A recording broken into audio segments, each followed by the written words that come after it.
I've been slacking on my videos these past couple of days, I know. It's a combination of not knowing what to say, getting distracted, having too much to read through, etc. Anyhow, I think I'm finally ready to talk about the events at Shonen Jump Championship Los Angeles! Yay! As you all probably know by now, SJC LA was the largest TCG tournament to date, clocking in with over 1,600 competitors. That's a lot of people.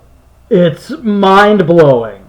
I think that's twice as many people than there were at the last jump.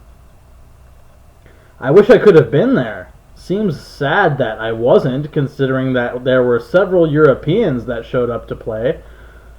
In the midst of all those people, there were a lot of really cool decks and a lot of great and talented players in attendance.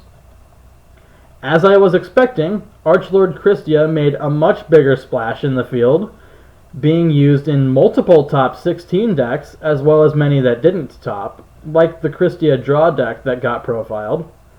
While obviously not the best deck in the world, the concept behind Christia draw is a novel one, and one that I can respect, even if it isn't my kind of deck.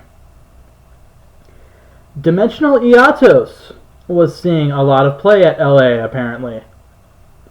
Now, I'm not feeling the hype behind this deck. Call me an ignorant gaijin if you must, but Dimensional Iatos just seems inconsistent and underwhelming, no matter how you slice it.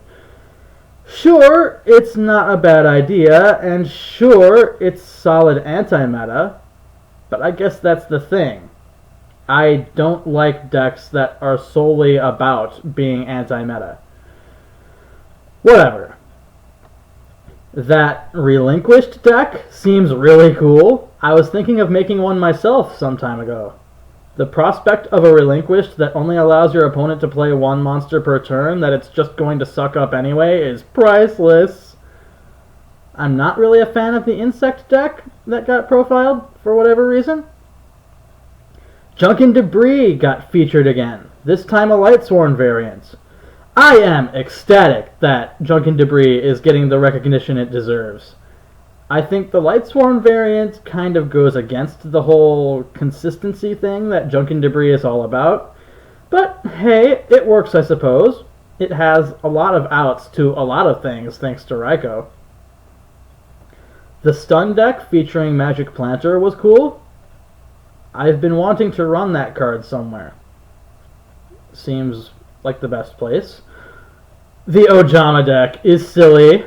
I love the fact that someone actually had the balls to take that to a jump. Mad props to that guy. Fortune Ladies showed up, which I can respect, but they're never going to win at their current level due to combo dependency. It seems like X-Sabers and Geminis were tearing up the Pegasus League deck challenge. I think that's only natural given all the amazing support those themes have within the current format. Then, back in the main event, there were a lot of zombie variants, a lot of Lightsworn variants, some Blackwings, you know, all the usual suspects.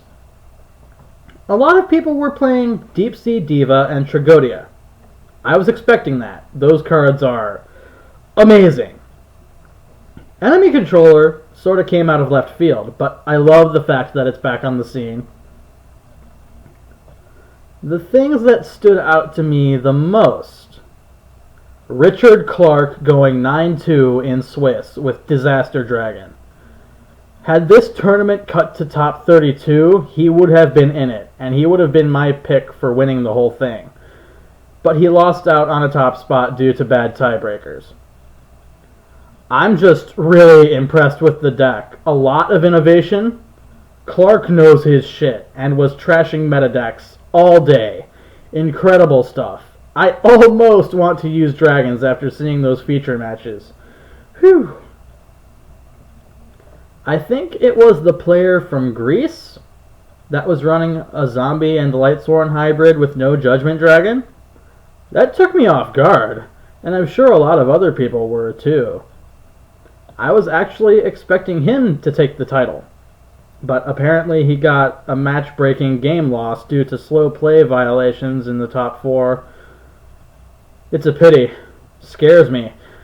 I need to learn how to speed up my own game to avoid something like that. Oh yeah, and Gladiators made it to the top 16. Holy shit! Nobody saw that coming except for hardcore fans of the deck. People have basically been disregarding Gladiators, thinking that they just can't stand up to the meta. Well, who can't stand up to the meta now? Gladiators will always be relevant to the competitive scene, unless they start outright banning key elements of it. As for the winning deck, mained Oppression in Lightsworn. Wow. That's silly. I understand why that works though. The deck isn't as dependent on special summons as you might think. Between whatever trap cards of choice, Honest and Necrogardna, the deck has a very solid defense and a fair amount of speed even when you don't special summon. Your opponent will likely try to get rid of Oppression in desperation, even overextending to do so, and when they finally do, you drop Judgment Dragon, Lumina, Wolf, whatever on their face to punish them for it. Oppression was a really smart inclusion.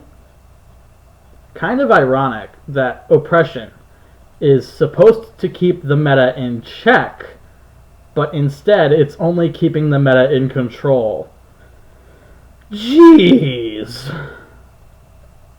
I suppose that's all in regards to the jump. Although I will say one more thing. Super Nimble Mega Hamster will break the next format. Believe it! Later, guys.